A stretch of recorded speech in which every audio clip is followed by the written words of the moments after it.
بسم اللہ الرحمن الرحیم۔ دوستو، جس شخص کو پیشاب کے قطرے آتے ہوں، ایسا شخص معذور کب ہوگا اور ایسے آدمی کی نماز پڑھنے کا کیا طریقہ ہوگا؟ تو دوستو یہ بات سمجھیں، اگر کسی آدمی کو پیشاب کے قطرے مسلسل آ رہے ہوں اور اتنا وقفہ نہ مل پا رہا ہو جتنے وقفے میں وہ آدمی اپنی فرض نماز ادا کر سکے، تو دوستو ایسا آدمی معذور ہے۔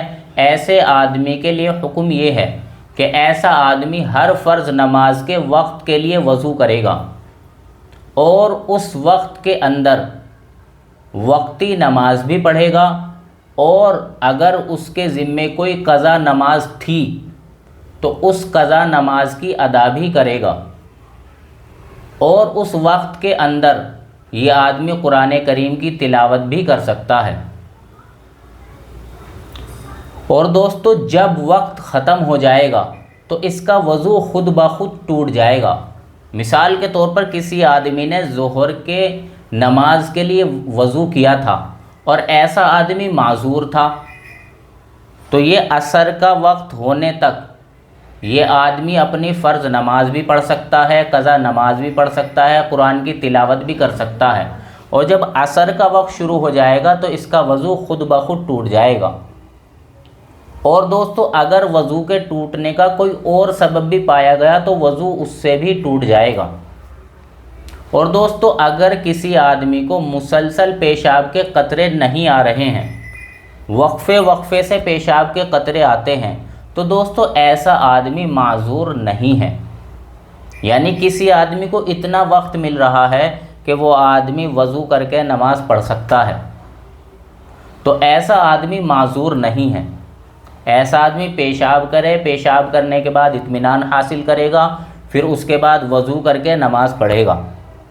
اور اگر یہ آدمی نماز پڑھ رہا تھا جو کہ معذور نہیں تھا، اس دوران پیشاب کے قطرے آ گئے تو اس کا وضو ٹوٹ جائے گا، یہ آدمی پھر سے وضو کرے گا اور نماز پڑھے گا۔ تو جو معذور ہوگا وہ تو اسی حالت میں نماز پڑھے گا، اور جو معذور نہیں ہے اس کے پیشاب کے قطرے آنے کی وجہ سے اس کا وضو ٹوٹ جائے گا، وہ وضو کر کے دوبارہ نماز پڑھے گا۔ اور دوستو کپڑوں کا مسئلہ یہ ہے کہ جس آدمی کو مسلسل پیشاب کے قطرے آ رہے ہوں، جو کہ آدمی معذور ہے، تو ایسا آدمی انہی کپڑوں میں نماز پڑھ لے گا۔ لیکن دوستو ایسے آدمی کو نیکر وغیرہ پہن لینا چاہیے تاکہ مسجد کا فرش مسجد گندی نہ ہو۔